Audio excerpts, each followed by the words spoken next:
Maka sesiapa yang mendakwakan Allah Ta'ala seperti menyembah berhala dan kayu, iaitu membesar dan memuliakan yang tersebut itu, maka ia tiada diakui oleh Allah Subhanahu Wa Ta'ala.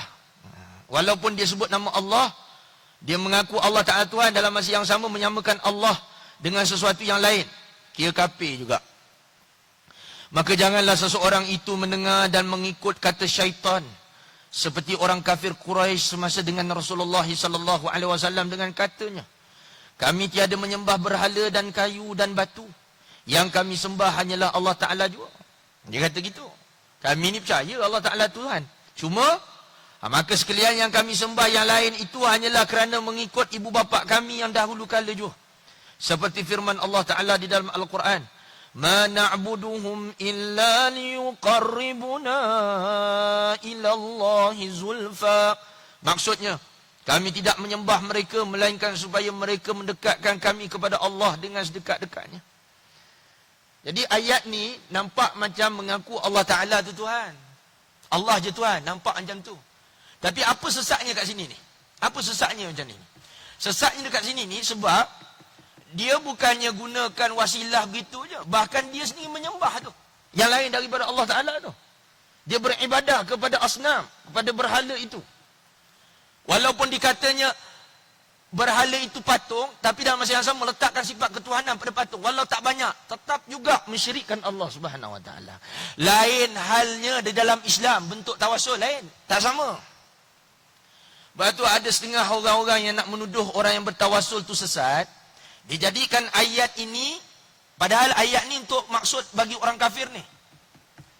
Letakkan ayat ni hukum bagi orang yang bertawasul.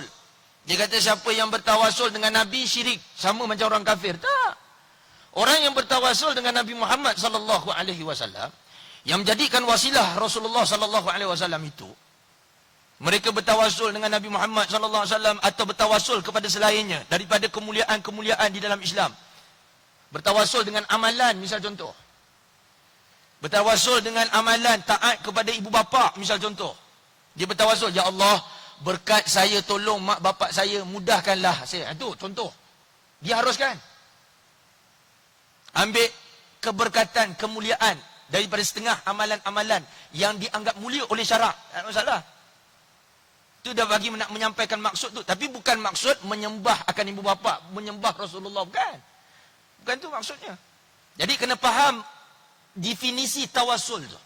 Sebab itulah orang yang bertawasul, berwasilahkan kepada ayat Al-Quran, berwasilahkan kepada Nabi Muhammad SAW, berwasilahkan kepada sesuatu yang dianggap mulia di sisi syarak, maka itu dianggap sebagai tawasul yang menyampaikan kepada maksud mendekatkan diri kepada Allah Subhanahu Wa Taala. Cara itu diharuskan dalam syarak, diharuskan dalam Islam. Dia tak sama dengan yang ni, wasilah orang kafir. Orang kafir menganggap ada lain daripada Allah mempunyai sifat ketuhanan. Salah. Dan dia beribadah dengan wasilah tu. Salah. Faham tu? Sebab tu kena belajar berakidah. Macam dalam selawat itulah, salatullah salamullah ala taha rasulillah, salatullah salamullah ala yasin habibillah, salatullah salamullah ala yasin habibillah. Lalu katanya, tawassalna bi bismillah, kami bertawassul dengan bismillahirrahmanirrahim. Tawassul dengan ayat Quran. Wa bil hadi rasulillah, dan juga al hadi, yakni Nabi Muhammad sallallahu alaihi wasallam. Tawassul dengan Nabi Muhammad juga, Rasulullah sallallahu alaihi wasallam.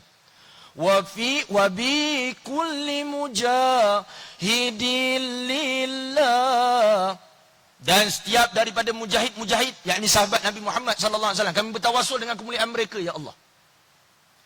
Bi ahlil badri ya Allah, yang mana mereka itu syahid di Badar. Yang tawassul macam gini diharuskan. Bahkan kalau mendatangkan gharabah, keazaman yang kuat pada agama, Dengan sebab melihat pada kemuliaan mereka, yakni mereka yang dijamin oleh Allah Ta'ala syurga.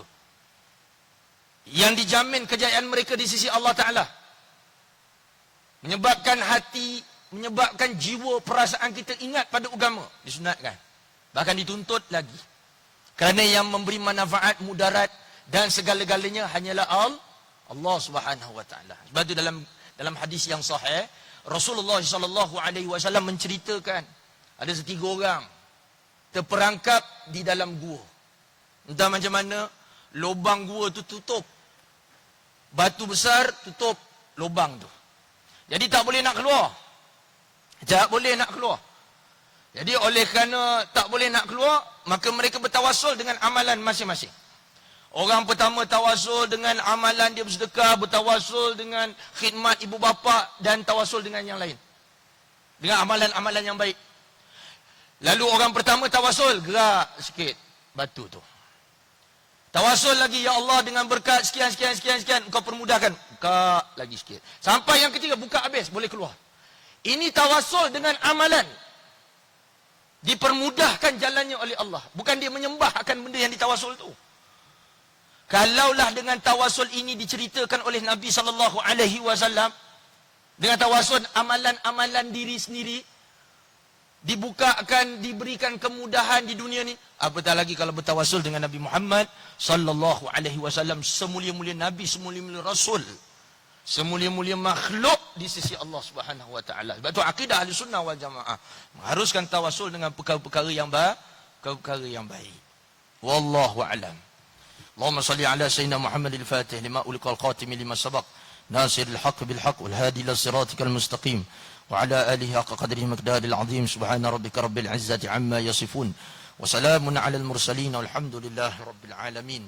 Taqabbalallahu minkum.